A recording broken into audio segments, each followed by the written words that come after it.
Vous êtes-vous déjà demandé pourquoi certaines des personnalités les plus influentes de l'histoire ont passé des années dans l'ombre avant de changer le monde?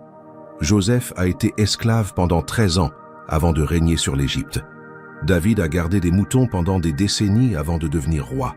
Jésus lui-même a vécu 30 ans à Nazareth, une ville si insignifiante que l'on disait « Peut-il sortir quelque chose de bon de Nazareth ?» Il se passe quelque chose de profondément puissant dans ces moments de silence que la plupart d'entre nous ne comprennent pas. Aujourd'hui, je vais vous montrer comment Dieu utilise précisément ces moments apparemment perdus pour vous préparer à quelque chose d'extraordinaire. Si vous traversez une période d'attente, si vous avez l'impression que votre vie est en suspens, ou si vous vous demandez pourquoi Dieu ne vous utilise pas comme vous l'espériez, cette vidéo peut complètement changer votre perspective.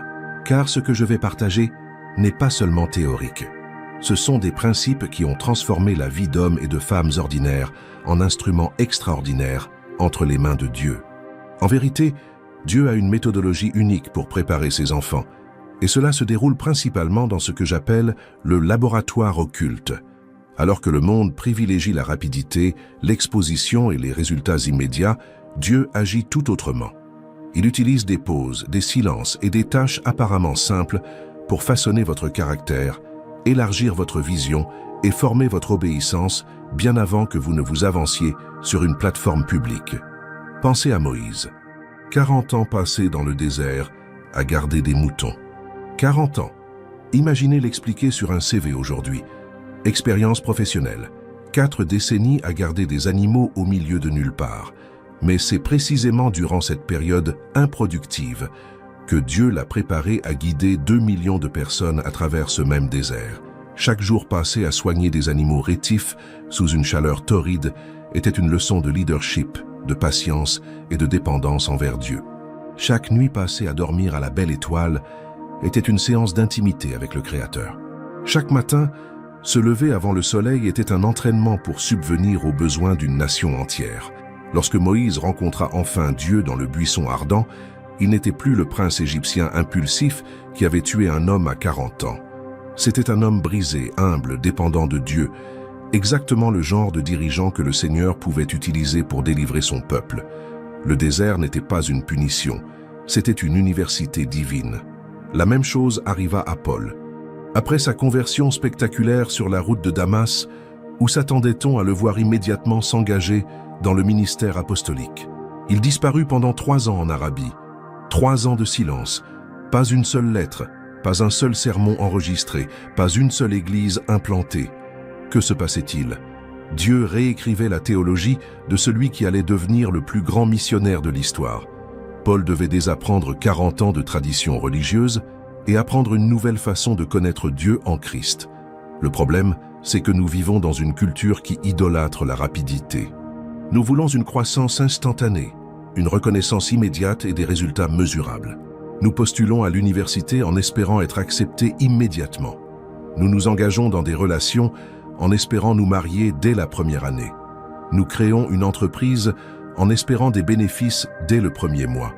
Nous prions pour une réponse et nous nous impatientons lorsqu'elle n'arrive pas la première semaine. Mais Dieu opère selon une logique totalement différente. Pour lui, le temps n'est pas un ennemi, c'est un outil. Chaque jour de lenteur apparente approfondit vos racines spirituelles, renforce votre structure intérieure et vous prépare à affronter les tempêtes qui accompagnent les responsabilités. En grandissant lentement, vos racines s'approfondissent. Imaginez 2 arbres. L'un pousse dans une serre à température contrôlée, avec un arrosage abondant et une protection complète. En 2 ans, il atteint 5 mètres de haut. L'autre pousse en montagne, confronté à des vents violents, des pluies torrentielles et des sécheresses prolongées. En 2 ans, il atteint à peine 2 mètres. Lequel choisiriez-vous de planter dans votre jardin? Lequel survivrait le mieux à une vraie tempête? L'arbre de serre peut paraître plus impressionnant, mais ses racines sont superficielles et fragiles. Le premier vent fort le renverserait. Mais l'arbre de montagne, bien que plus petit, a développé des racines profondes qui s'entrelacent avec la roche solide. Les tempêtes ne font que le renforcer. Voilà la différence entre la croissance artificielle et la croissance organique, entre la préparation humaine et la préparation divine. Dieu ne cherche pas à créer des célébrités chrétiennes, qui brillent un temps puis disparaissent au premier scandale. Il veut former des leaders profondément enracinés, capables de soutenir des générations. Dieu atténue souvent le bruit dans votre vie afin que vous puissiez entendre clairement sa voix. Il vous fait sortir de votre zone de confort, non pas pour vous punir, mais pour vous donner de la force. Pensez à Élie. Après sa victoire spectaculaire sur le mont Carmel, où il a vaincu 450 prophètes de Baal, on pourrait s'attendre à ce que Dieu le promeuve à une position encore plus élevée. Au lieu de cela, il l'a envoyé dans une grotte du désert, où il lui a appris que sa voix ne résonnait ni dans le vent violent, ni dans le tremblement de terre, ni dans le feu, mais dans une douce brise. Élie avait besoin d'apprendre que la puissance de Dieu ne se manifeste pas seulement par des miracles spectaculaires, mais surtout par une intimité sereine. Il avait besoin de découvrir qu'être utilisé par Dieu ne se résume pas à des performances publiques, mais à des relations privées. La grotte était son lieu de recalibrage. Peut-être êtes-vous dans une grotte en ce moment. Peut-être que votre vie s'est ralentie. Peut-être que les opportunités que vous espériez ne se sont pas concrétisées. Peut-être que les relations auxquelles vous teniez se sont éloignées. Peut-être que les ressources dont vous dépendiez se sont taries. Ce n'est pas la preuve que Dieu vous a abandonné, c'est la preuve qu'il vous prépare à entendre sa voix d'une toute nouvelle manière.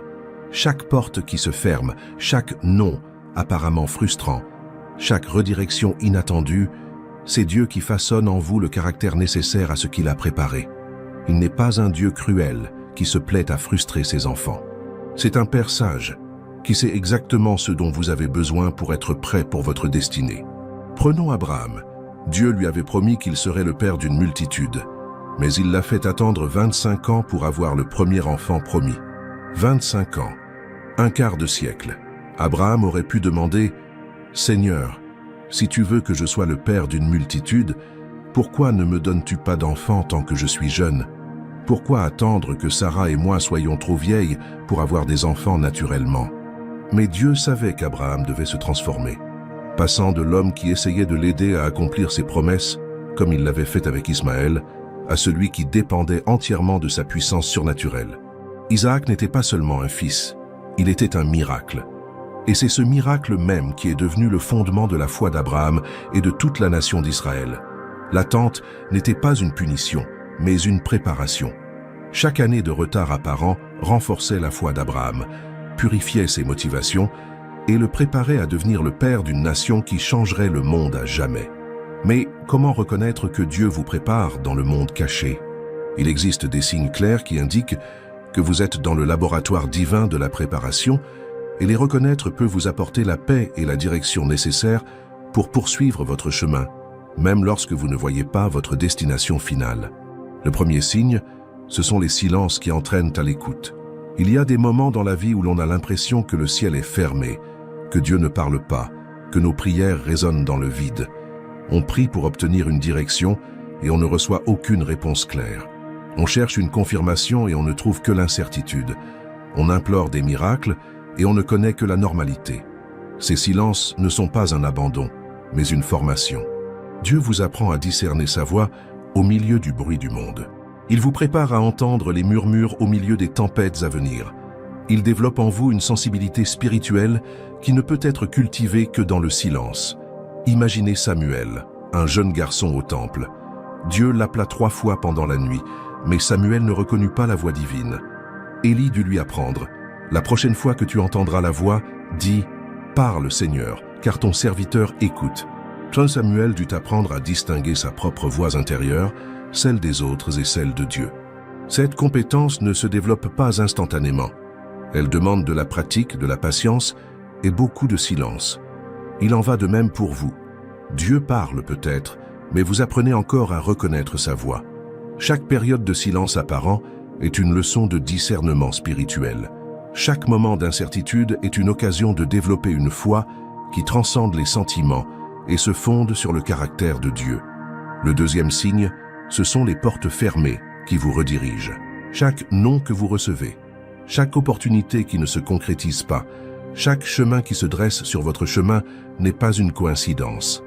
C'est Dieu qui vous protège des chemins qui ne vous étaient pas destinés et vous guide vers le but précis qu'il a en tête.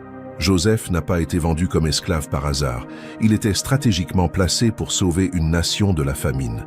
Mais imaginez le point de vue de Joseph à 17 ans, vendu par ses propres frères. Imaginez-le à 25 ans, faussement accusé et jeté dans une prison égyptienne. S'il avait eu une perspective limitée, il aurait pu conclure que Dieu l'avait abandonné ou que ses rêves n'étaient que des illusions d'adolescent. Mais chaque porte fermée dans la vie de Joseph était en réalité une ouverture déguisée. Être vendu comme esclave, la sortie de la zone de confort de son père et l'a forcé à développer des compétences pratiques en leadership.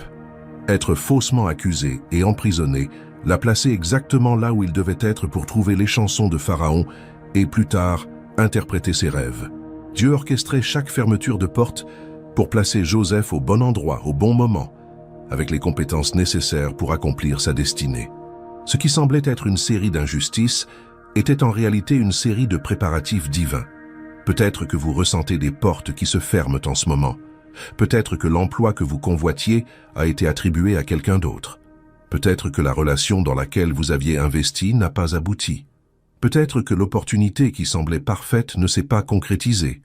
Au lieu de considérer cela comme un rejet, envisagez la possibilité que Dieu vous protège et vous guide vers quelque chose de meilleur. Le troisième signe est la réorganisation des relations. En période de préparation, on remarque que certaines amitiés s'effritent naturellement, tandis que d'autres se renforcent. Ceux qui vous entraînaient vers le bas quittent la scène, et Dieu apporte des mentors, des encouragements et du fer qui aiguisent le fer dans votre vie. Cette réorganisation relationnelle n'est pas une coïncidence, c'est une guérison divine. Dieu sait que vous devenez comme les personnes avec qui vous passez le plus de temps. S'il veut vous utiliser de manière significative, il doit s'assurer que vous êtes entouré de personnes qui vous encourageront à progresser et non à vous abattre. Des personnes qui vous encourageront à grandir au lieu de vous laisser stagner. Des personnes qui vous diront la vérité avec amour au lieu de vous dire simplement ce que vous voulez entendre.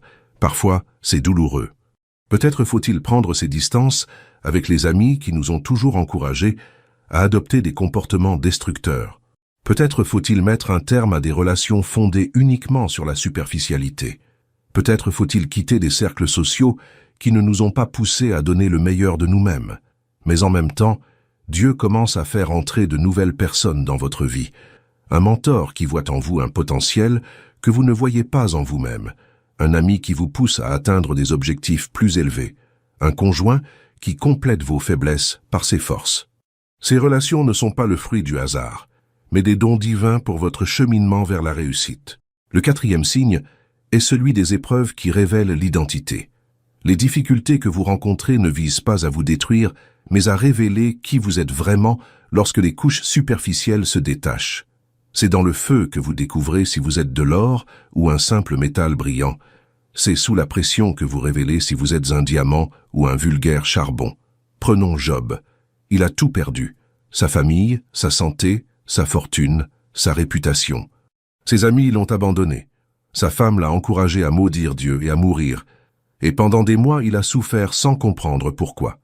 Mais au terme de son calvaire, Job déclare « Je ne te connaissais que par ouï-dire, mais maintenant mes yeux t'ont vu. » Les épreuves de Job n'ont pas changé Dieu. Elles l'ont révélé à Job d'une manière plus profonde. Et elles n'ont pas changé son caractère. Elles ont révélé celui qui était déjà là, mais qui ne se manifestait que sous une pression extrême. Job a découvert que sa foi ne reposait pas sur les bénédictions de Dieu, mais sur Dieu lui-même. Il a découvert que son identité ne résidait pas dans ce qu'il possédait, mais dans ce qu'il était devant le Créateur. Vos épreuves actuelles révèlent qui vous êtes vraiment, au-delà des apparences, des titres, des possessions et des rôles sociaux que vous jouez. Elles révèlent si votre foi est authentique ou simplement culturelle, si votre générosité est sincère ou simplement opportune, si votre amour est sincère ou simplement égoïste. Cette révélation peut être inconfortable, mais elle est nécessaire, car Dieu ne peut vous utiliser efficacement que si vous et lui savez clairement qui vous êtes vraiment. La connaissance de soi n'est pas un luxe, c'est une condition préalable pour être utilisé par Dieu. Le cinquième signe, ce sont les habitudes quotidiennes qui soutiennent la grandeur. Dieu commence à vous orienter vers des disciplines spirituelles, apparemment anodines, mais fondamentales. Se lever un peu plus tôt pour prier, être fidèle à la dîme même quand l'argent est serré, pardonner dans les moments difficiles, servir quand personne ne regarde. Ces habitudes microscopiques sont le fondement sur lequel il bâtira votre influence future. La grandeur ne se construit pas dans des moments spectaculaires, mais dans des décisions quotidiennes apparemment insignifiantes. Martin Luther King Jr. n'est pas devenu un grand leader le jour même de son discours I Have a Dream. Il l'est devenu grâce à des milliers de petites décisions d'intégrité, de courage et de foi, prises au cours d'années de préparation dans l'anonymat. Mère Teresa n'est pas devenue sainte le jour où elle a reçu le prix Nobel de la paix. Elle l'est devenue grâce à des décennies passées au service des pauvres de Calcutta, à l'abri des regards, sans caméra, sans reconnaissance, juste elle, les mourants et Jésus. Billy Graham n'est pas devenu l'évangéliste le plus influent du XXe siècle le jour de sa première croisade. Il l'est devenu grâce à des années de discipline personnelle, d'étude de la Bible, d'intégrité financière et de pureté morale, qu'il a conservé même en l'absence de tout regard. Dieu observe comment vous gérez les petites choses pour déterminer ce qu'il peut vous confier dans les grandes. Celui qui est fidèle dans les moindres choses l'est aussi dans les grandes, et celui qui est injuste dans les moindres choses l'est aussi dans les grandes. Chaque discipline spirituelle que vous pratiquez, chaque engagement que vous honorez, chaque promesse que vous tenez, constitue un témoignage de fiabilité que Dieu peut utiliser. Le 6e signe est la guérison intérieure. Dieu utilise des moments de préparation pour guérir de vieilles blessures dont vous ignoriez peut-être l'existence. Il fait remonter à la surface les blessures, les insécurités et les schémas destructeurs afin qu'ils puissent être traités avant que vous preniez de plus grandes responsabilités. Car les dirigeants blessés blessent les autres, tandis que les dirigeants guéris guérissent des multitudes. Peut-être avez-vous grandi dans un foyer où vous ne vous êtes jamais senti aimé inconditionnellement, ce qui a engendré un besoin impérieux d'approbation qui vous pousse à prendre des décisions en fonction de l'opinion des autres plutôt que de la parole de Dieu. Peut-être avez-vous été trahi par le passé, ce qui a créé des barrières protectrices qui empêchent une véritable intimité avec Dieu et avec les autres. Peut-être avez-vous déjà connu des échecs majeurs, ce qui a créé une honte toxique qui vous paralyse dès que Dieu vous appelle à quelque chose de nouveau. Dieu ne veut pas que vous exerciez votre ministère sur ces blessures non cicatrisées. Il veut d'abord vous guérir afin que votre influence future provienne de la santé et non du manque. Il veut que vous aidiez les autres parce que vous débordez de vie et non parce que vous cherchez à combler des vides intérieurs. Ce processus de guérison peut être douloureux. Il peut impliquer de confronter des vérités personnelles que vous avez choisi d'ignorer. Il peut impliquer de pardonner à des personnes qui ne le méritent pas. Il peut impliquer de briser des schémas familiaux qui perdurent depuis des générations. Mais il est absolument nécessaire pour que vous deveniez tout ce que Dieu vous a appelé à être. Le 7e signe est une vision plus simple et plus précise. Paradoxalement, plus Dieu vous prépare, plus votre vision se simplifie. Ce qui semblait autrefois complexe et confus devient plus clair. Vous commencez à comprendre avec une clarté cristalline votre vocation spécifique et comment chaque élément de votre histoire s'inscrit dans le plan supérieur de Dieu. Au début de leur cheminement chrétien, beaucoup aspirent à changer le monde entier. Ils veulent évangéliser tous les continents, nourrir tous les affamés, guérir tous les malades, résoudre tous les problèmes sociaux. Cette passion est belle et Dieu l'honore, mais avec le temps, il affine leur vision. Peut-être découvrirez-vous que votre vocation est d'œuvrer auprès des enfants orphelins de votre ville, d'accompagner les jeunes adultes de votre église, d'utiliser vos talents d'entrepreneur pour créer des emplois et transformer des communautés, d'écrire des livres qui encouragent les personnes en difficulté, ou encore d'élever des enfants qui changeront le monde. Cette clarté d'esprit n'est pas une limitation, mais une libération. Lorsque vous savez précisément à quoi Dieu vous a appelé, vous pouvez dire non aux bonnes opportunités et vous concentrer sur la parfaite. Vous pouvez investir toute votre énergie dans la bonne direction au lieu de la gaspiller à essayer de tout faire. Si vous reconnaissez l'un de ces signes dans votre vie en ce moment, arrêtez-vous un instant et profitez de cette vidéo. Et si vous n'êtes pas encore abonné à la chaîne, cliquez sur le bouton s'abonner dès maintenant. Nous vous proposons de nombreux autres contenus similaires pour vous aider à comprendre les voies de Dieu dans votre vie. Bien sûr, il est important de connaître les signes, mais comment participer activement à ce processus de préparation? Comment accélérer votre transformation au lieu d'attendre passivement que quelque chose se produise? Voici quelques étapes pratiques à mettre en œuvre chaque semaine pour accélérer votre préparation spirituelle. La première étape consiste à établir une routine brève mais régulière de formation spirituelle. Notez bien que j'ai dit brève et régulière, et non longue et sporadique. Dieu préfère une fidélité modeste et quotidienne à des efforts colossaux et irréguliers. Mieux vaut lire un chapitre de la Bible chaque jour que 10 chapitres une fois par semaine. Mieux vaut prier 10 minutes chaque matin que 2 heures le dimanche. Pourquoi? Parce que la formation spirituelle est comme l'exercice physique. Si vous essayez de courir un marathon sans préparation, vous vous blesserez et abandonnerez.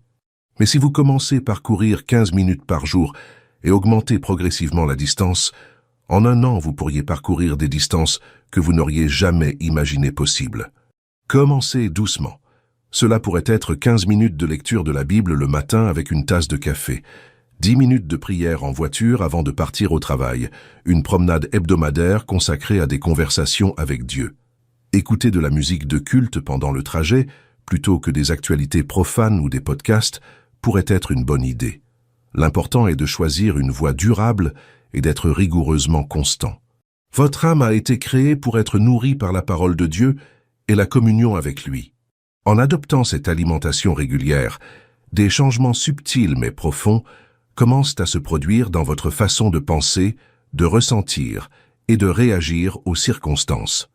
La deuxième étape consiste à choisir une habitude d'excellence chaque jour. Cela peut être de faire votre lit parfaitement, d'arriver 5 minutes en avance à vos rendez-vous ou de répondre à vos courriels avec plus d'attention et de courtoisie. Ces détails peuvent paraître insignifiants, mais Dieu observe comment vous gérez les petits détails pour déterminer ce qu'il peut vous confier dans les grandes choses. Jésus a dit « Celui qui est fidèle dans les moindres choses l'est aussi dans les grandes. » Et celui qui est injuste dans les moindres choses l'est aussi dans les grandes. Cela signifie que la façon dont vous gérez les détails apparemment insignifiants révèle votre véritable caractère et détermine les opportunités futures que Dieu vous offrira. Si vous n'arrivez pas à maintenir votre maison en ordre, comment pouvez-vous gérer une organisation? Si vous n'êtes pas ponctuel aux petits rendez-vous, comment pouvez-vous être fiable pour les grands? Si vous n'arrivez pas à terminer vos projets personnels, comment pouvez-vous être responsable de projets qui impactent les autres? Choisissez un domaine précis où vous pouvez faire preuve d'excellence au quotidien. Peut-être est-ce votre tenue vestimentaire, toujours propre, organisée et appropriée. Peut-être est-ce votre façon de parler. Pas de jurons, pas de commérages, pas de plaintes excessives. Peut-être est-ce votre façon de travailler, toujours en faire un peu plus que le minimum requis. L'important est que ce soit précis, mesurable et quotidien, et que vous mainteniez cette norme même lorsque personne ne vous regarde, même lorsque vous n'en avez pas envie, même lorsque vous ne voyez pas de résultats immédiats. Car Dieu veille et prend toujours note. La troisième étape consiste à identifier et à renforcer au moins une relation qui vous rapproche de Dieu. Il peut s'agir d'un mentor spirituel qui a vécu la même chose que vous et qui peut vous apporter sa sagesse. Il peut s'agir d'un ami qui vous met au défi d'atteindre des objectifs plus élevés et vous remet en question lorsque vous êtes trop confiant. Il peut s'agir d'une personne plus jeune que vous pouvez former et, ce faisant, vous responsabiliser en appliquant ses enseignements. Les relations sont l'outil numéro 1 que Dieu utilise pour nous façonner. La Bible dit « Le fer aiguise le fer, et l'homme aiguise le visage de son ami ». Vous ne pouvez pas grandir spirituellement dans l'isolement. Vous avez besoin de personnes qui vous connaissent suffisamment pour déceler vos faiblesses, qui vous aiment suffisamment pour vous dire la vérité et qui ont le courage de vous confronter si nécessaire. Mais attention, toutes les relations ne sont pas exaltantes. Certaines sont toxiques et vous dépriment. D'autres sont superficielles et ne vous poussent pas à grandir. Vous devez rechercher et cultiver intentionnellement des relations qui vous rapprochent de Dieu et vous aident à devenir la personne qu'il vous appelle à être. Cela pourrait impliquer de prendre un café chaque mois avec une personne plus mature dans la foi que vous admirez. Cela pourrait signifier rejoindre un petit groupe où vous pourrez vous exprimer librement et recevoir des prières. Cela pourrait signifier trouver quelqu'un que vous pouvez encadrer et, ce faisant, vous responsabiliser dans votre croissance. L'important est d'être intentionnel. Les relations transformatrices sont rarement le fruit du hasard. Elles exigent de votre part initiative, investissement et vulnérabilité. La quatrième étape consiste à rédiger une déclaration de mission pour votre vie, une phrase simple qui résume ce que vous croyez que Dieu vous a appelé à faire dans ce monde. Elle n'a pas besoin d'être grandiose ou impressionnante. Elle doit être vraie et spécifique à vous. Cela pourrait être quelque chose comme « Utiliser mes dons d'enseignant pour aider les gens à comprendre la parole de Dieu » ou « Créer des environnements où les personnes en souffrance peuvent ressentir l'amour inconditionnel du Christ » ou encore « Utiliser mon influence commerciale pour créer des opportunités pour les plus démunis ». Cette phrase deviendra votre filtre pour vos décisions futures. Chaque opportunité qui se présente, chaque invitation que vous recevez, chaque possibilité qui se présente doit passer le test. Est-ce que cela me rapproche ou m'éloigne de ma mission? Si elle se rapproche, réfléchissez-y sérieusement. Si elle s'éloigne, déclinez poliment. La plupart des gens vivent de manière réactive, acceptant tout ce qui leur semble bien et se demandant ensuite pourquoi ils se sentent dispersés et inefficaces. Mais en définissant clairement votre mission, vous pouvez être proactif et stratégique dans vos choix. Relisez régulièrement cette phrase. À mesure que vous grandissez et que Dieu vous révèle davantage son plan, votre compréhension de votre mission peut s'affiner. Mais avoir quelque chose par écrit vous oblige à réfléchir concrètement à votre objectif, au lieu de vivre en mode pilote automatique. La cinquième étape consiste à faire un bilan quotidien, honnête. Avant de vous coucher, demandez-vous: comment me suis-je rapproché ou éloigné de ma vocation aujourd'hui? Quand ai-je agi conformément à l'appel de Dieu? Où ai-je encore besoin de progresser? Cette pratique développe la conscience de soi et accélère votre croissance spirituelle. La plupart des gens vivent en pilotage automatique, répétant les mêmes schémas jour après jour, sans réfléchir. Mais grandir exige intentionnalité et réflexion. Il est important de faire des pauses régulières pour évaluer si l'on avance dans la bonne direction ou si l'on est simplement absorbé par des activités qui ne mènent à rien. Ce bilan n'a pas besoin d'être long ou compliqué. Il peut s'agir de 5 minutes avant de se coucher, pour passer mentalement en revue sa journée et identifier les moments de croissance et les points à améliorer. Il peut s'agir d'écrire 3 phrases dans un journal. Une chose pour laquelle vous êtes reconnaissant, une chose que vous avez bien faite et une chose que vous pouvez améliorer demain. La clé est la constance. En prenant l'habitude de réfléchir quotidiennement, vous commencez à vivre plus intentionnellement. Vous commencez à remarquer des schémas dans vos comportements. Vous commencez à identifier les déclencheurs qui vous poussent à réagir de manière immature. Vous commencez à célébrer les petites victoires qui autrement passeraient inaperçues. N'oubliez jamais, la constance prime sur l'intensité. Mieux vaut prier 5 minutes par jour que 2 heures une fois par mois. Mieux vaut servir simplement mais régulièrement que d'entreprendre un grand projet une fois par an. Mieux vaut grandir un peu chaque jour que tenter des changements sporadiques, radicaux et éphémères. Dieu honore davantage la fidélité quotidienne que les gestes spectaculaires et sporadiques. Il s'intéresse davantage à la direction de votre vie qu'à la rapidité de vos progrès. Il valorise davantage la constance de votre caractère que l'intensité de vos émotions. Mais il est crucial que vous compreniez comment Dieu agit dans le temps. Il a 4 saisons clairement définies dans le processus de préparation de ses enfants, et reconnaître dans laquelle vous vous trouvez peut vous apporter paix et orientation pour le moment présent. Cela peut vous aider à cesser de lutter contre ce processus et à commencer à coopérer avec lui. La première saison est le siembra, le temps des semailles. C'est le moment où l'on investit sans obtenir de rendement immédiat. On étudie, on sert, on est fidèle dans les petites choses, on construit des relations, on développe des compétences, mais les fruits ne sont pas encore visibles. C'est comme planter un arbre fruitier. On l'arrose, on l'entretient et on le protège. Mais il n'y a toujours pas de récolte. Beaucoup de gens abandonnent à ce stade, pensant que rien ne se passe. Ils observent leur vie et ne voient qu'investissement sans retour, travail sans reconnaissance, loyauté sans récompense.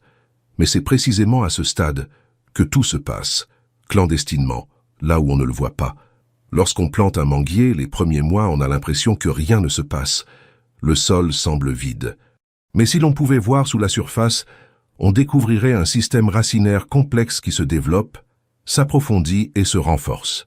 Ce développement invisible est ce qui permettra à l'arbre de produire des fruits abondants plus tard. Il en va de même dans votre vie spirituelle. Pendant la saison des semailles, Dieu développe en vous des fondations invisibles mais essentielles. Il fortifie votre caractère à l'abri des regards.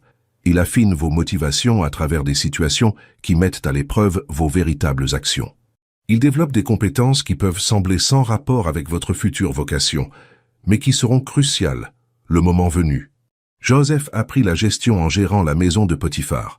Il apprit la justice et l'intégrité en résistant aux avances de la femme de son maître. Il apprit à interpréter les rêves en prison, s'occupant de personnes désespérées, en manque d'espoir. Chacune de ces expériences semblait déconnectée des autres, mais elles contribuaient toutes à faire de lui l'administrateur idéal pour gouverner l'Égypte pendant la famine. Si vous êtes en période de semaille, ne vous laissez pas décourager par l'apparent manque de résultats. Chaque acte d'obéissance, chaque choix d'intégrité, chaque instant de fidélité construit en vous quelque chose de puissant. Dieu ne gaspille rien. Il utilise chaque expérience, chaque relation, chaque défi pour vous préparer à quelque chose de plus grand. Soyez patient avec le processus. Continuez à planter même si vous ne voyez pas de fruits. Continuez à investir même si vous ne voyez pas de retour. Continuez à servir même si vous n'êtes pas reconnu. Car le jour viendra où vous récolterez bien plus que ce que vous avez semé et vous comprendrez que chaque graine était nécessaire. La deuxième saison est celle de l'attente, le temps d'attendre. Les graines ont été plantées, mais elles n'ont pas encore complètement germé. On peut apercevoir quelques pousses vertes émerger du sol, signe que quelque chose pousse, mais la récolte est encore loin. C'est peut-être la saison la plus difficile, car on a l'impression d'être coincé entre ce qui était et ce qui sera.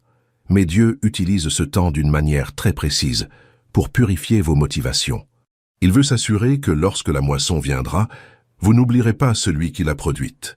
Il veut s'assurer que vous utilisiez les bénédictions futures pour le glorifier, et non pour vous exalter. Il veut purifier votre cœur des ambitions égoïstes et le remplir d'une véritable passion pour le royaume. L'attente dissipe l'orgueil, développe l'humilité et apprend à dépendre entièrement de Dieu. Il est si facile de faire confiance à Dieu quand tout va bien et que les choses évoluent rapidement. Mais c'est en attendant que l'on découvre si sa foi est réelle ou si elle n'est qu'une question de commodité. C'est en attendant que l'on apprend à adorer Dieu pour ce qu'il est, et non seulement pour ce qu'il fait. David en a fait l'expérience intense. Il fut oint roi à l'adolescence, mais passa des années à fuir Saül avant d'accéder au trône. Durant ces années d'attente, il aurait pu se rebeller, lever une armée et s'emparer du royaume par la force. Après tout, Dieu avait déjà promis qu'il serait roi. Pourquoi attendre? Mais Dieu utilisait ce temps pour purifier le cœur de David. Il lui enseignait qu'être roi n'est pas une question de pouvoir, mais de service. Il lui montrait que le véritable leadership vient de l'intégrité et non de la position sociale. Il cultivait en lui un cœur selon le cœur de Dieu. Lorsque David devint enfin roi, il n'était pas seulement un jeune homme doué, doté d'une onction prophétique. C'était un homme brisé, dépendant de Dieu, qui comprenait le poids de la responsabilité et le privilège de servir son peuple. L'attente n'était pas une perte de temps, c'était une préparation essentielle. Si vous êtes dans une période d'attente, n'essayez pas de forcer les choses. N'essayez pas d'ouvrir des portes que Dieu n'a pas encore ouvertes. N'essayez pas d'accélérer des processus qu'il veut lents. Profitez de ce temps pour vous rapprocher de lui, pour examiner votre cœur, pour lui permettre d'affiner vos motivations et de purifier vos désirs. Demandez-vous, pourquoi est-ce que je souhaite que cette situation change? Est-ce pour la gloire de Dieu ou pour ma propre satisfaction? Suis-je prêt à utiliser les bénédictions futures avec sagesse et générosité? Mon cœur est-il en phase avec les desseins de Dieu ou est-il toujours centré sur mes propres intérêts? La troisième saison est la prueba, le temps de l'épreuve. Les plantes ont commencé à germer, mais il faut maintenant les tailler pour bien pousser. Dieu permet des difficultés spécifiques qui affineront votre foi comme le feu affine l'or. Ces épreuves ne visent pas à vous détruire, mais à éliminer tout ce qui est superflu et à renforcer tout ce qui est authentique en vous. C'est en cette saison que vous découvrez votre véritable nature. Lorsque la pression monte, que les circonstances deviennent difficiles, que vous êtes mis à l'épreuve au-delà de votre zone de confort, votre vraie nature se révèle. Les masques tombent, les prétentions disparaissent, et vous vous retrouvez face à face avec qui vous êtes vraiment.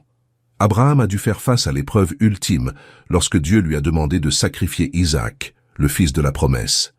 Imaginez le conflit intérieur. Dieu avait promis qu'Isaac donnerait naissance à une grande nation, mais maintenant, il lui demandait d'être sacrifié. Comment cela était-il logique?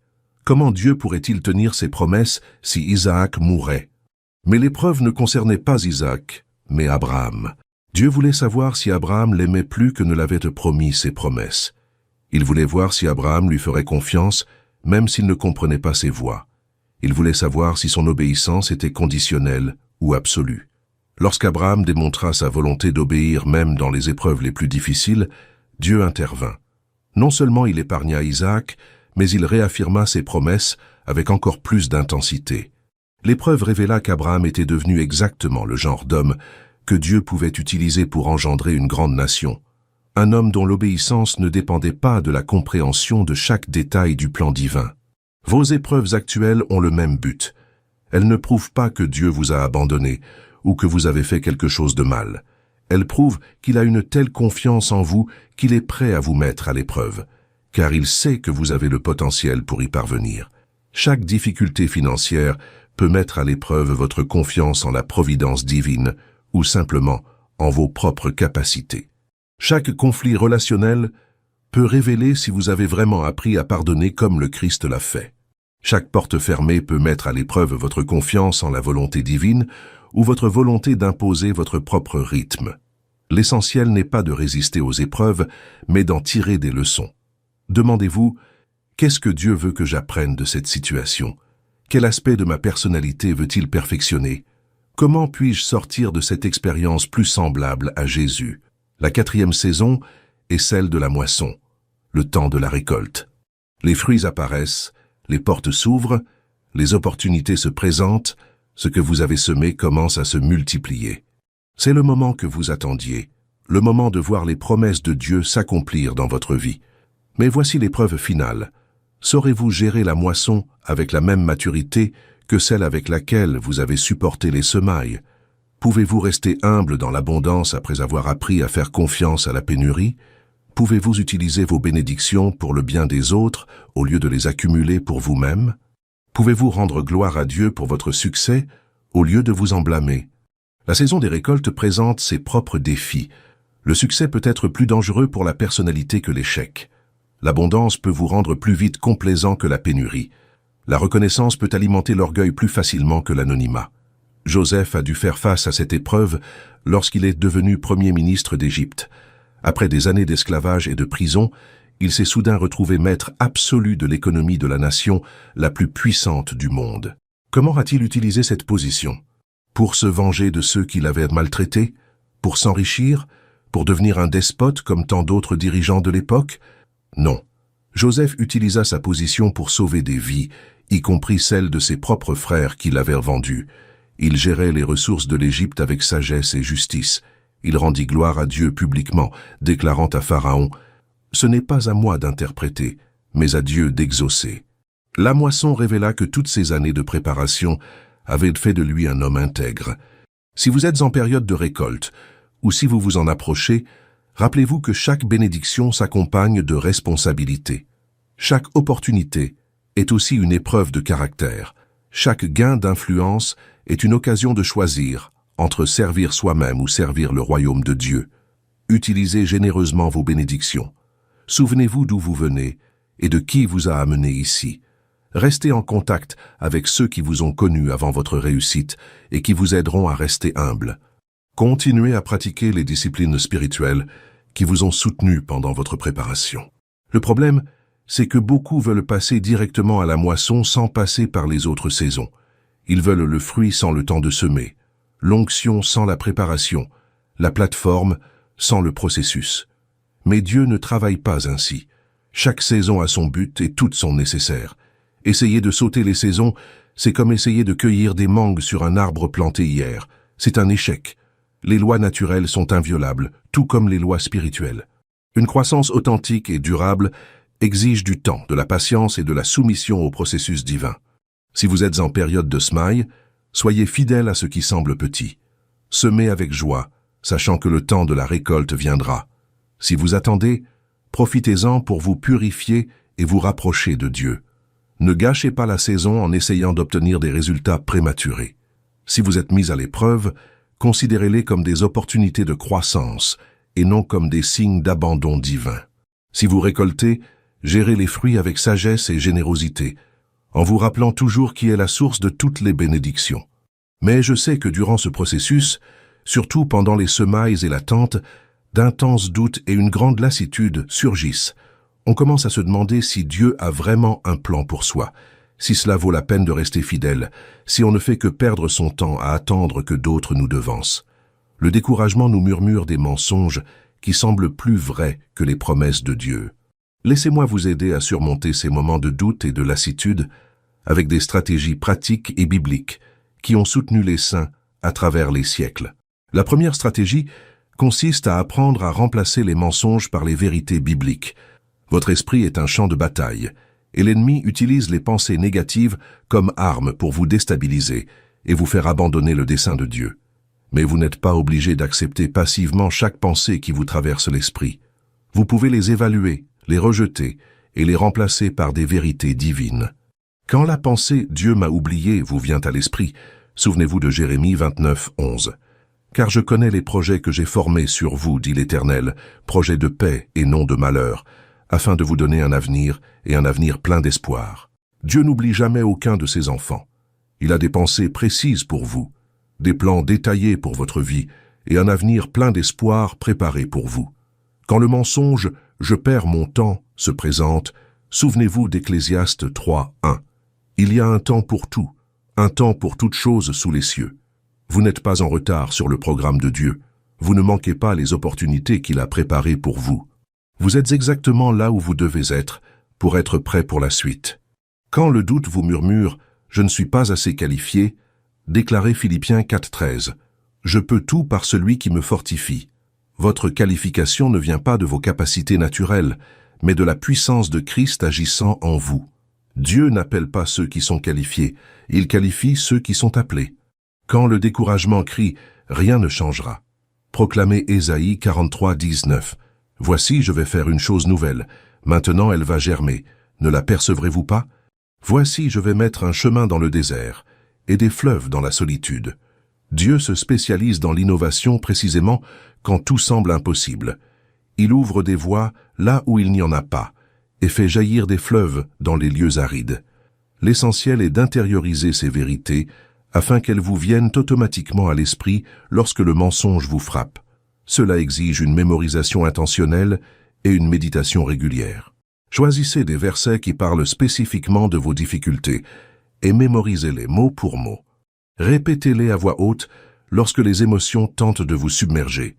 La deuxième stratégie consiste à apprendre à se reposer sans culpabilité. Nous vivons dans une culture qui idolâtre la productivité et nous fait culpabiliser dès que nous ne faisons pas quelque chose d'utile. Mais Dieu a inclus le repos comme un commandement et non comme une suggestion. S'il s'est reposé le 7e jour après la création de l'univers, vous pouvez et devez vous reposer aussi. Une fatigue excessive obscurcit votre jugement et vous rend vulnérable au découragement. Lorsqu'on est physiquement épuisé, tout paraît plus difficile qu'il ne l'est en réalité. Les petits problèmes s'amplifient, les solutions évidentes deviennent invisibles. La voix de Dieu devient plus difficile à entendre au milieu du bruit de la fatigue. Jésus lui-même nous a donné cet exemple. Après des périodes intenses de ministère, il se retirait dans des lieux solitaires pour se reposer et prier. Il dormait profondément sur le bateau pendant les tempêtes. Il acceptait les invitations à dîner chez des amis. Il ne se précipitait pas sans cesse pour tenter de faire tout son possible. Le repos n'est pas de la paresse, c'est de la sagesse. C'est reconnaître que l'on est humain, avec des limites physiques et émotionnelles qu'il faut respecter. C'est croire que Dieu peut prendre soin du monde pendant quelques heures pendant notre sommeil. C'est comprendre que notre productivité à long terme dépend de notre capacité à récupérer et à nous ressourcer. Prenez le temps de vous reposer. N'attendez pas d'être complètement épuisé pour vous arrêter. Prévoyez des pauses régulières, de vrais week-ends pour vous déconnecter du travail, des vacances pour vous détendre pleinement. Votre corps et votre esprit ont besoin de ces moments de récupération pour fonctionner de manière optimale.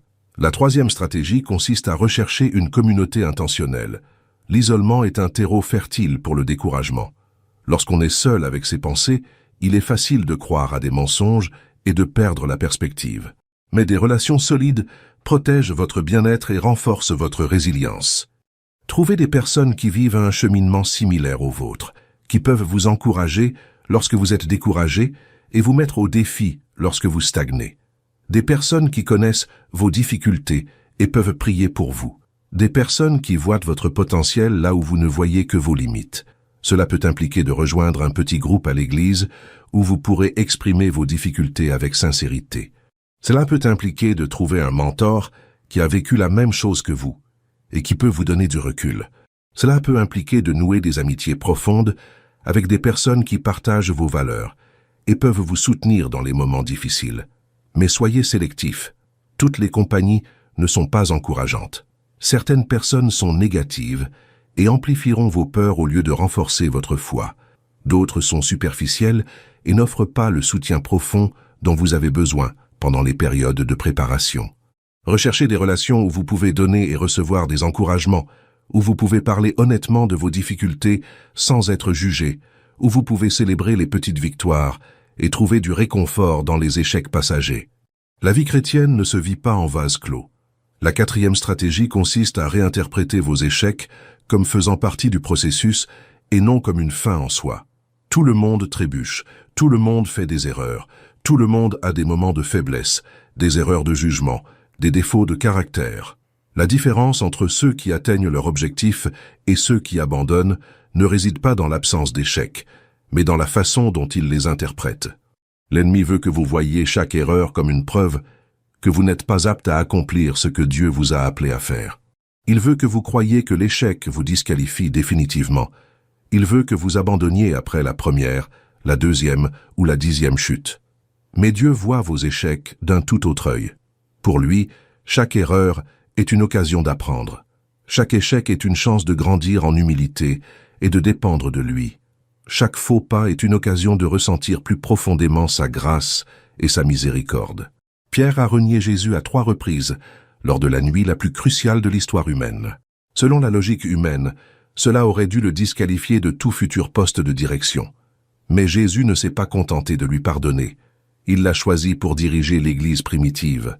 Car Dieu ne recherche pas des personnes parfaites. Il recherche des personnes brisées qui savent qu'elles ont besoin de lui. Paul a persécuté les chrétiens avant de devenir le plus grand missionnaire de l'histoire. David a commis l'adultère et a fait tuer le mari de la femme avec laquelle il avait péché, mais il a néanmoins été qualifié de homme selon le cœur de Dieu. Moïse a tué un homme et s'est enfui dans le désert, mais Dieu l'a utilisé pour délivrer une nation. Lorsque vous tombez, et vous tomberez, relevez-vous vite. Confessez votre erreur à Dieu et, si nécessaire, aux personnes concernées. Apprenez ce que la situation peut vous apprendre. Mettez en œuvre des changements pour éviter de répéter la même erreur. Mais ne vous laissez pas paralyser par la honte ou le perfectionnisme. Souviens-toi, Dieu ne t'a pas appelé parce que tu es parfait. Il t'a appelé malgré tes imperfections, et il veut utiliser même tes erreurs pour sa gloire et sa croissance. La 5e stratégie consiste à cultiver la gratitude au quotidien. L'ingratitude est un poison pour l'âme et nous empêche de voir les bénédictions. Se concentrer uniquement sur ce qui manque, ce qui ne fonctionne pas, ce qui n'est pas encore arrivé, fausse notre perspective et affaiblit notre espoir. Mais lorsque vous prenez l'habitude de reconnaître et d'être reconnaissant pour les bénédictions que vous avez déjà, quelque chose de puissant se produit dans votre esprit et votre cœur. Vous commencez à voir partout des preuves de la bonté de Dieu. Vous commencez à reconnaître qu'il a déjà beaucoup fait pour vous, ce qui renforce votre confiance en sa capacité à continuer. Chaque soir, avant de vous coucher, dressez la liste de 3 choses pour lesquelles vous êtes reconnaissant ce jour-là. Il peut s'agir d'une grande chose, comme une nouvelle opportunité d'emploi, ou d'une chose simple, comme un délicieux repas, une conversation encourageante ou un magnifique coucher de soleil. Peu importe l'ampleur de la bénédiction, ce qui compte, c'est d'entraîner votre esprit à percevoir la providence divine. La gratitude modifie littéralement la chimie du cerveau. Des études scientifiques montrent que les personnes reconnaissantes sont plus résistantes au stress, plus optimistes quant à l'avenir, plus satisfaites de leur vie et plus enclines à aider les autres. La gratitude n'est pas seulement une discipline spirituelle, c'est un outil puissant pour votre santé mentale et émotionnelle. Lorsque vous traversez une période difficile, il peut sembler forcé ou artificiel de chercher des raisons d'être reconnaissant. Mais c'est précisément dans ces moments-là que la gratitude est la plus nécessaire et la plus puissante. Elle brise le cycle des pensées négatives et vous reconnecte à la réalité. Dieu ne vous a pas abandonné. Tout au long de ce processus de préparation, d'affrontement des doutes et de développement de la résilience, une compétence devient absolument cruciale, apprendre à discerner la voix de Dieu. Car si vous ne l'entendez pas clairement, vous risquez de vous préparer à de mauvaises choses, de manquer des opportunités qu'il met sur votre chemin ou de prendre des décisions basées sur vos propres désirs plutôt que sur les desseins de Dieu. Nous vivons à une époque de bruit constant. Des voix se disputent votre attention de toutes parts. Réseaux sociaux, actualités, opinions de vos proches, pressions culturelles, vos propres peurs et désirs. Au milieu de tout ce bruit, comment être sûr d'entendre la voix du Créateur? La bonne nouvelle, c'est que Dieu désire communiquer avec vous plus que vous ne désirez l'entendre. Jésus a dit « Mes brebis entendent ma voix, je les connais, et elles me suivent ».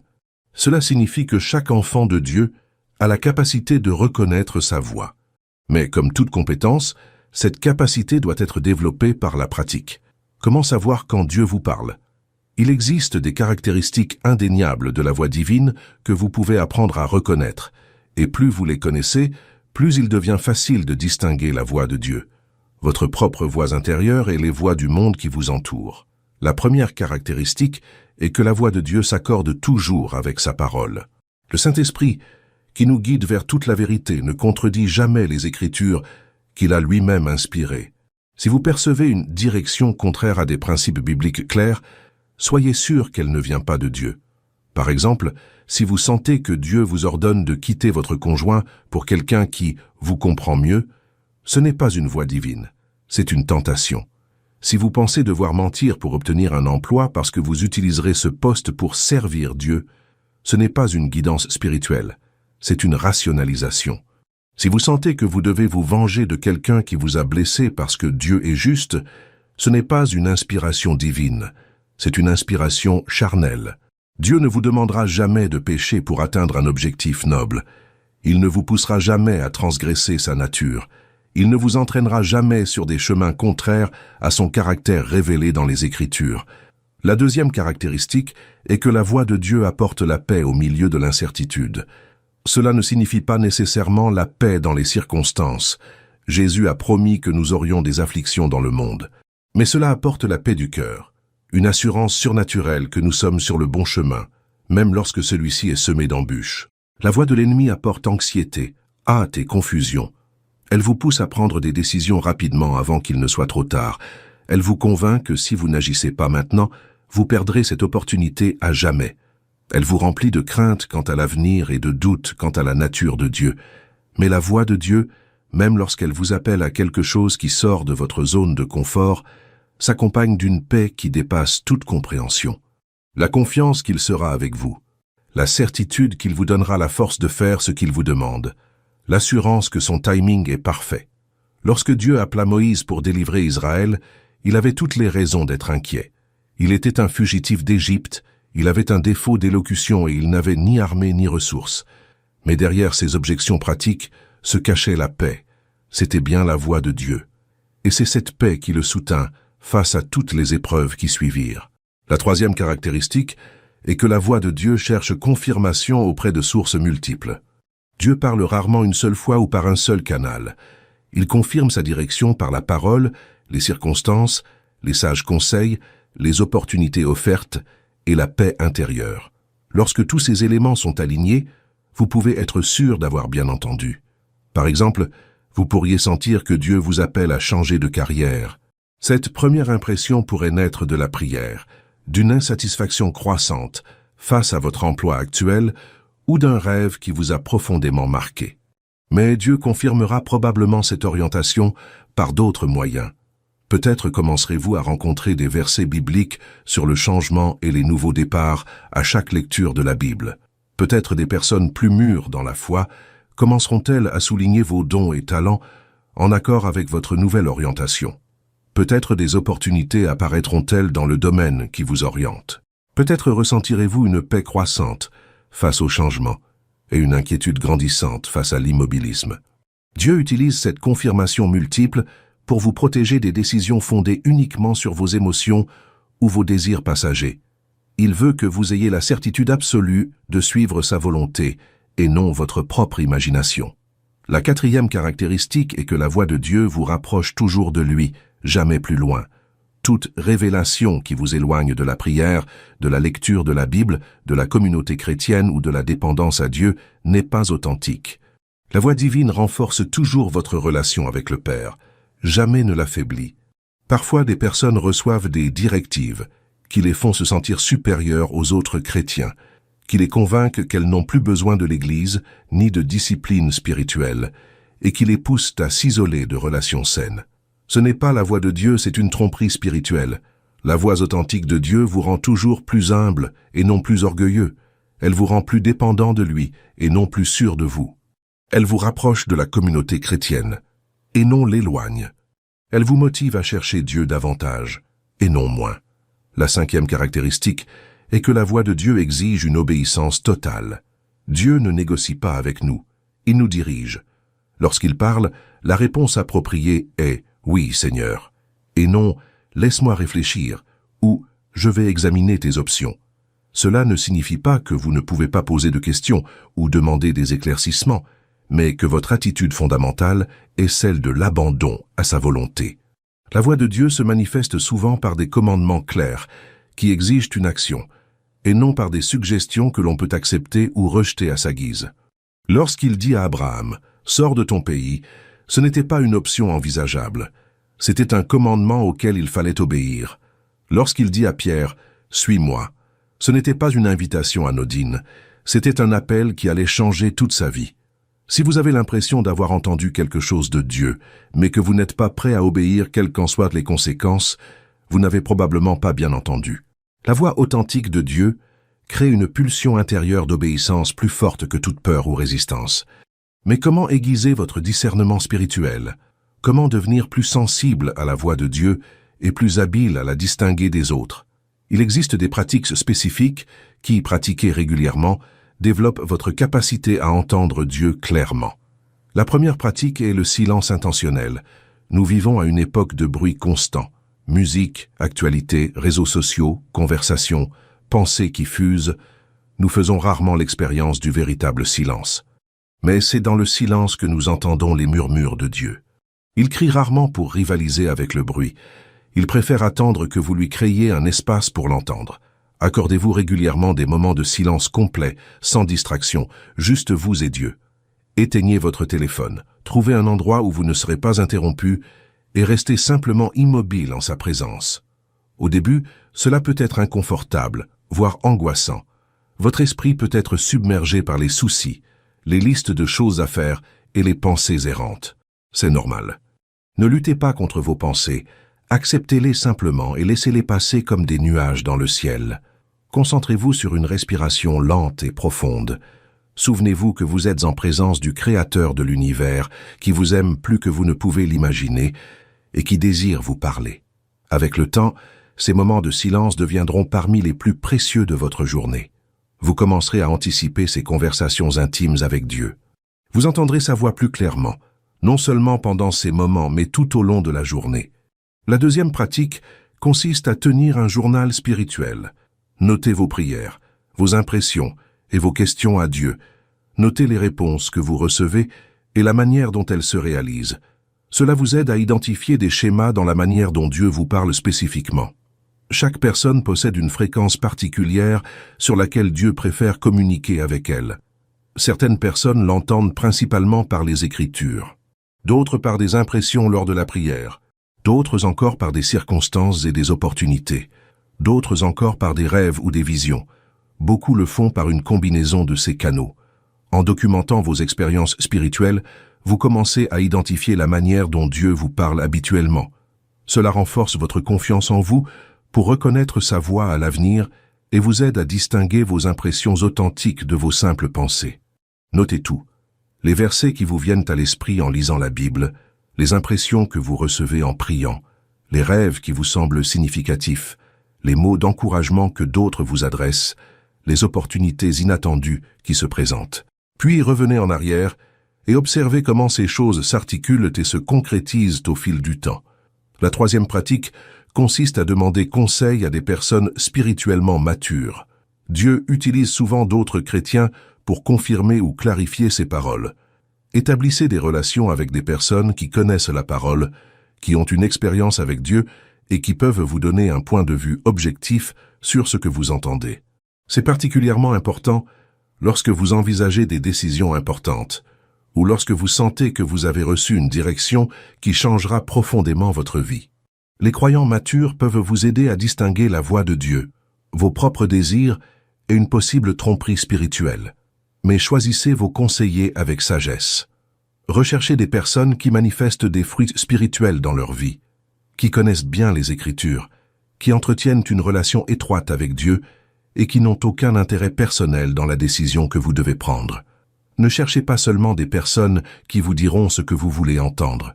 Recherchez ceux qui vous donneront la vérité avec amour, même si elle est difficile à accepter. Parfois, Dieu se sert des autres pour nous protéger de décisions insensées ou prématurées. La 4e pratique consiste à tester les esprits. La Bible nous dit de vérifier si les impressions que nous recevons viennent vraiment de Dieu. Cela signifie les comparer aux Écritures, prier pour confirmation, observer les fruits de la guidance et rechercher la paix intérieure. N'acceptez pas automatiquement toute impression comme divine. Posez-vous des questions telles que « Cela glorifie-t-il Dieu ou moi-même ? Cela me rapproche-t-il de lui ou m'en éloigne-t-il ? Cela édifie-t-il les autres ou est-ce seulement un bien pour moi ? Cela correspond-il au caractère du Christ révélé dans les Écritures ? Cela produit-il des fruits de l'esprit ? Amour, joie, paix, patience, bonté, bienveillance, fidélité, douceur, maîtrise de soi, ou des fruits de la chair? Si une impression ne passe pas ces tests, soyez prudent. Il pourrait s'agir de votre propre volonté déguisée en guide spirituel, ou même d'une tromperie démoniaque. L'ennemi peut se déguiser en ange de lumière et imiter la voix de Dieu pour nous égarer. La 5e pratique consiste à garder les yeux fixés sur Jésus. Plus on étudie la personne du Christ, ses enseignements et ses voies, plus il devient facile de reconnaître ce qui correspond à son caractère. Jésus est la révélation parfaite de qui est Dieu. Toute direction véritablement divine reflètera donc le caractère du Christ. Demandez-vous, Jésus agirait-il ainsi? Parlerait-il ainsi? Prendrait-il cette décision?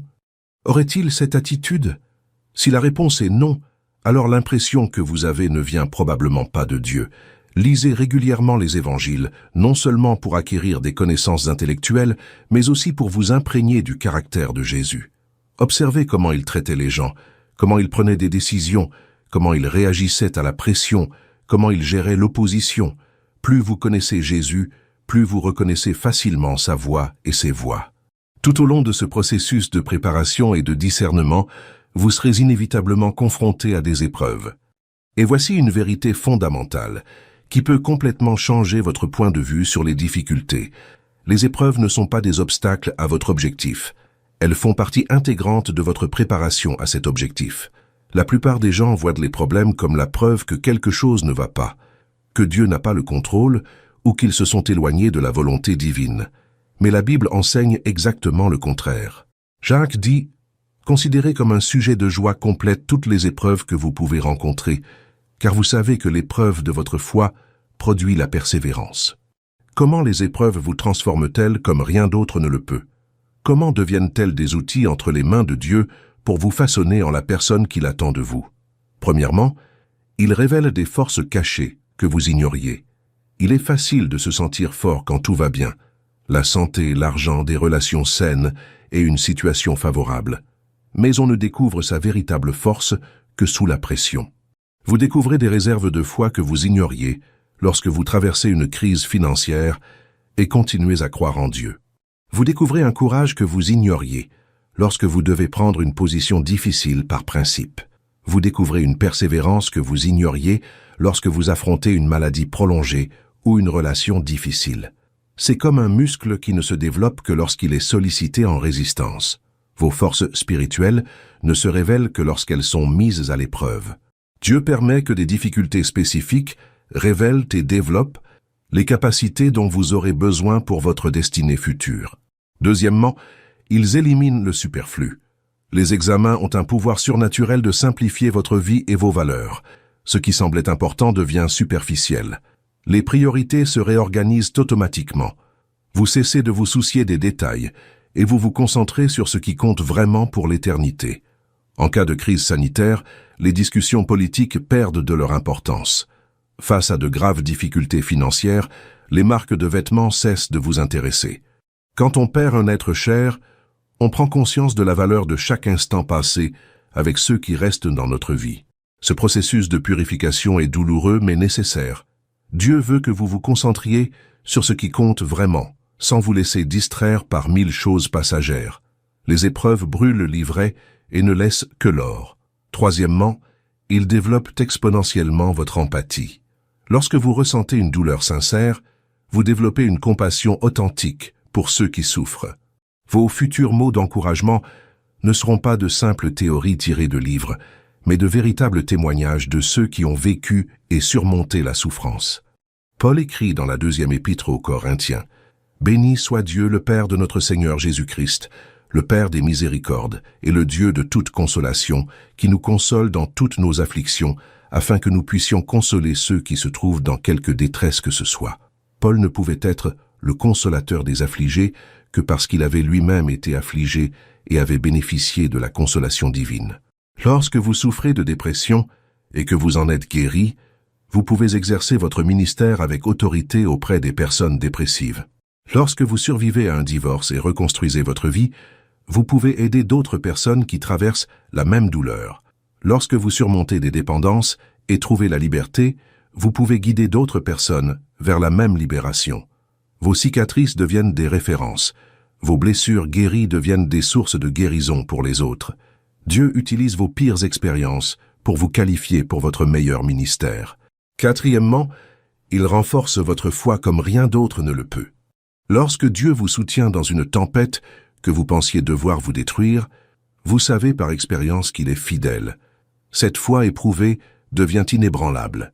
Vous pouvez encourager les autres avec une conviction absolue, car vous avez vu Dieu agir dans votre propre vie. Avant l'épreuve, vous croyiez en Dieu en vous basant sur ce que les autres vous disaient ou sur ce que vous lisiez dans la Bible. Après l'épreuve, vous croyez en vous basant sur votre expérience. Il y a une énorme différence entre la foi théorique et la foi éprouvée. La première peut vaciller sous la pression. La seconde reste inébranlable dans les pires tempêtes. Cinquièmement, ils ouvrent souvent des portes inattendues. Joseph ne serait pas devenu premier ministre d'Égypte s'il n'avait pas été trahi par ses frères et faussement accusé par la femme de Potiphar. Daniel ne serait pas devenu conseiller du roi s'il n'avait pas été exilé de son pays.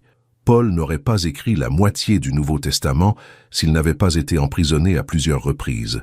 Vos pires expériences deviennent souvent des passerelles vers vos plus grands desseins. Dieu a le pouvoir surnaturel de transformer les tragédies en triomphe, d'utiliser ce que l'ennemi avait prévu de mal pour accomplir de bonnes intentions. Cela ne signifie pas que chaque épreuve se transforme automatiquement en bénédiction. Cela signifie que Dieu peut utiliser n'importe quelle circonstance, bonne ou mauvaise, pour accomplir ses desseins dans votre vie si vous le lui permettez. La clé est de changer votre questionnement fondamental. Au lieu de vous demander « Pourquoi cela m'arrive-t-il ?», demandez-vous « À quoi Dieu peut-il bien servir dans ma vie ?» La première question vous laisse victime des circonstances. La seconde fait de vous un partenaire de Dieu pour transformer la situation. Pourquoi apporte rarement des réponses utiles et engendre souvent davantage de frustration. Pour que ouvre toujours des perspectives de croissance et de sens. Cela déplace votre attention du problème vers les solutions, de la douleur vers le but, de ce que vous avez perdu vers ce que vous pouvez gagner. Mais au milieu de toutes ces saisons, de ces épreuves et de ces préparatifs, il existe quelque chose qui peut servir d'encre à votre âme pendant les tempêtes les plus violentes. Les promesses de Dieu. Les promesses bibliques ne se résument pas à de jolis versets à mémoriser ou à des citations inspirantes à publier sur les réseaux sociaux.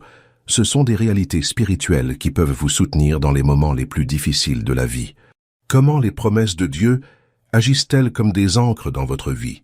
Pourquoi sont-elles si puissantes pour vous maintenir stable lorsque tout autour de vous tremble? Premièrement, elles vous rappellent constamment qui est Dieu, et pas seulement ce qu'il fait. Lorsque les circonstances vous crient que Dieu vous a abandonné, une promesse murmure la vérité de son caractère.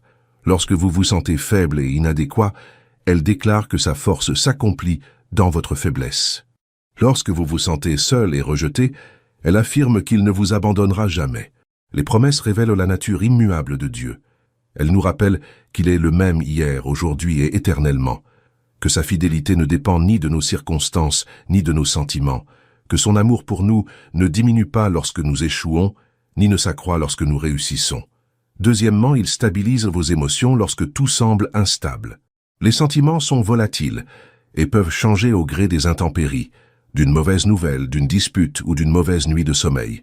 Mais les promesses de Dieu sont des rocs solides, sur lesquels vous pouvez bâtir votre stabilité émotionnelle. Elles ne dépendent pas de vos sentiments, mais de ce que Dieu a dit. Elles ne fluctuent pas selon les circonstances, mais demeurent fermes pour l'éternité. Lorsque vos émotions sont en montagne russe, les promesses de Dieu sont le fondement solide sur lequel vous pouvez vous appuyer pour retrouver votre équilibre. Troisièmement, elles nourrissent votre foi lorsqu'elle est faible.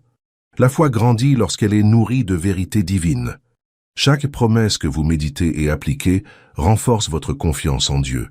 C'est comme un exercice spirituel.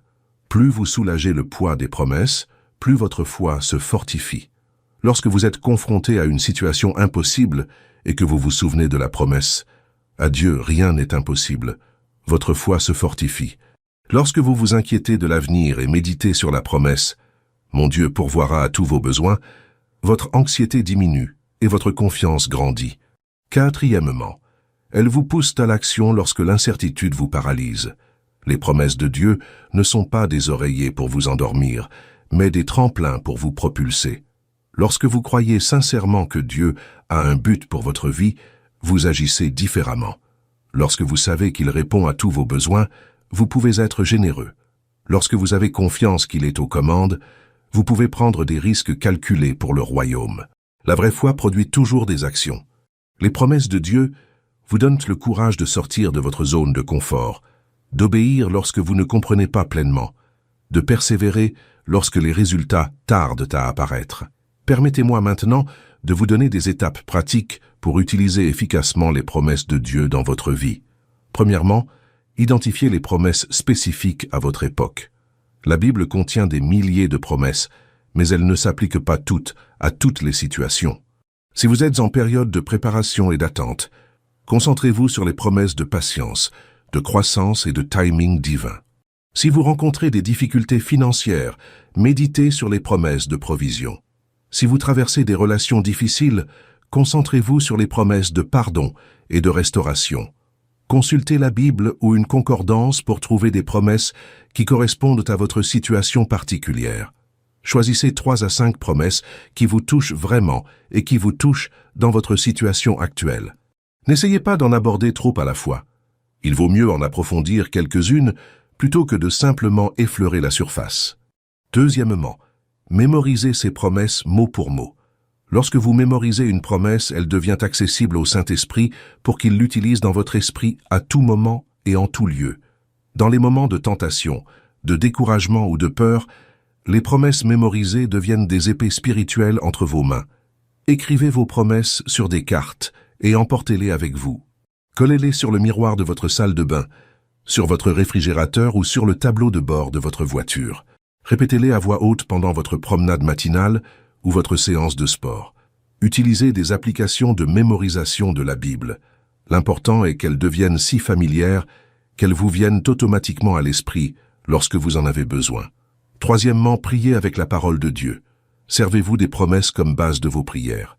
Au lieu de simplement demander à Dieu ce qu'il a déjà promis, rappelez-lui ce qu'il a déjà promis et demandez-lui d'accomplir sa parole dans votre vie. Ce n'est pas de la manipulation, c'est la foi biblique. Par exemple, au lieu de simplement prier « Seigneur, donne-moi la sagesse », priez ainsi « Père, tu as promis dans Jacques que si quelqu'un te demande la sagesse, tu la lui donneras généreusement et sans reproche.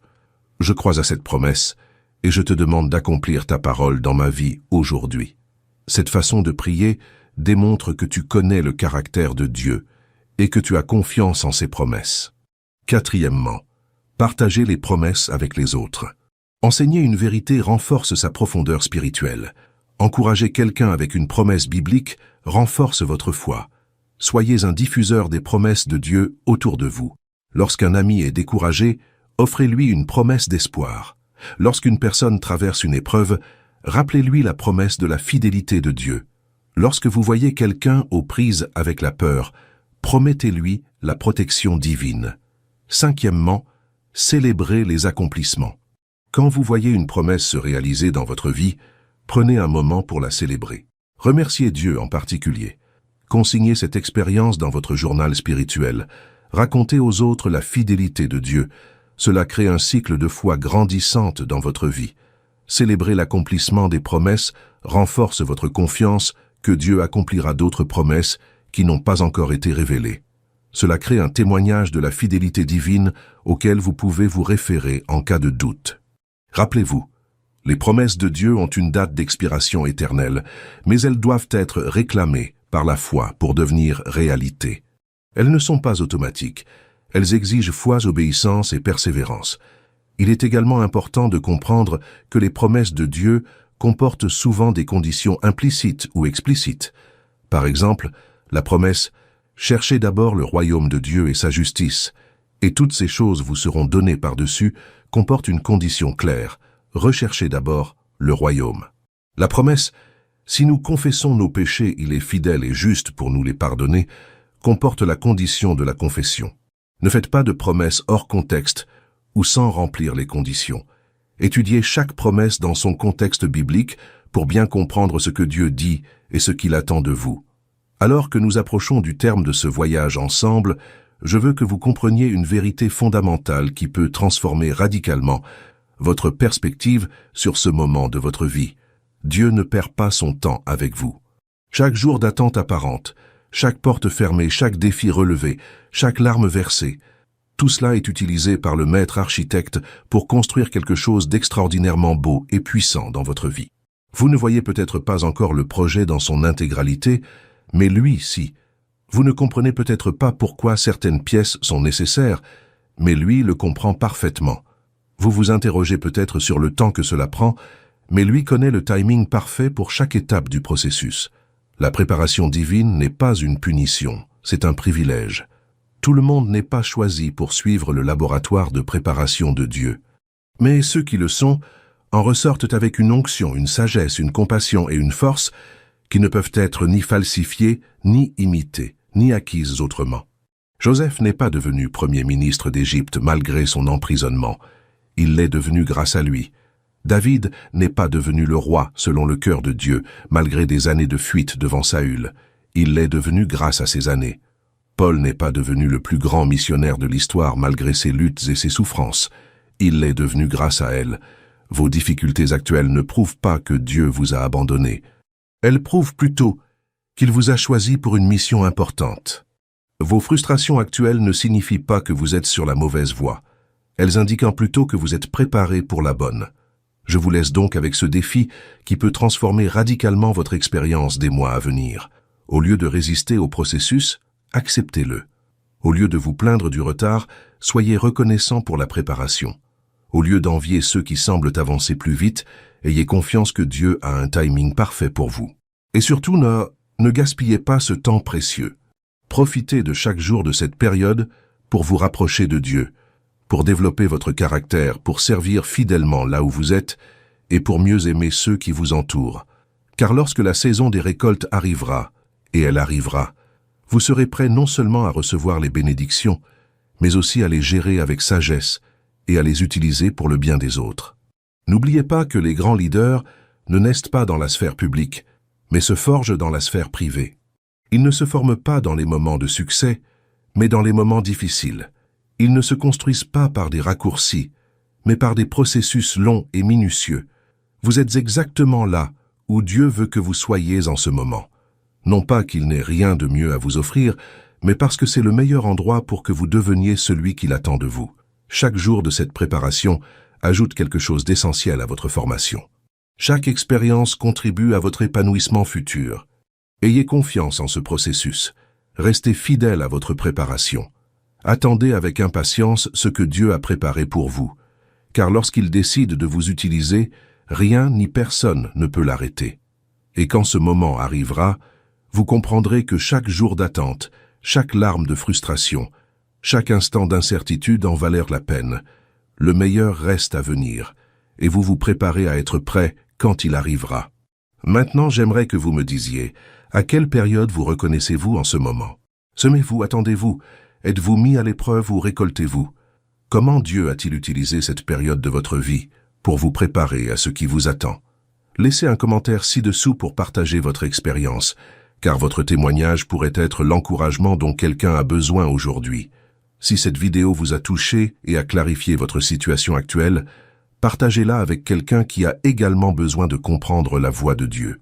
Peut-être s'agit-il d'un ami découragé par le retard pris dans la réalisation de ses rêves.